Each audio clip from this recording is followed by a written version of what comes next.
As we have seen dairy markets and futures prices come tumbling down this fall, the experts continue to point to butter as the bright spot. A USDA report issued recently says, looking back on a year of world dairy trade, butter was the top performer, with prices climbing 40%. At our dairy profit seminars last August and in other dairy media, we have seen a focus on combined fat and protein as the driver for farm milk prices, with management strategies identified to increase fat production on the dairy farm.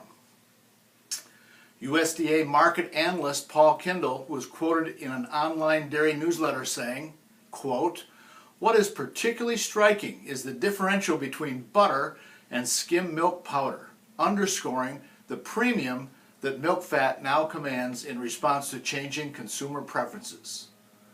Again, very recently, food scientists in the United Kingdom found 7 studies with almost 90,000 participants revealing that there were no statistically significant associations between total or saturated fat consumption and coronary heart disease.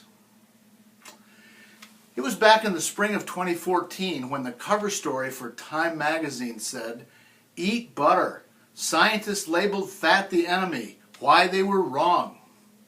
The Wall Street Journal carried a prominent piece describing the false science done by a now discredited food researcher, Ansel Benjamin Keyes, back in the 1950s that became the basis for a generation of anti-fat accepted wisdom. 50 years with dairy, and eggs too, by the way, labeled dietary bad boys.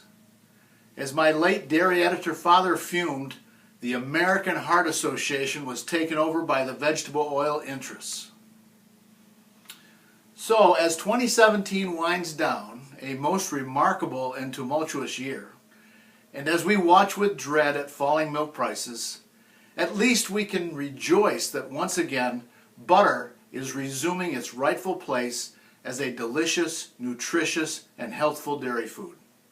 Indeed, everything really is better with butter. I'm Joel Hastings with Dairy Business and HolsteinWorld saying, let's work together to make the new year the best it can be.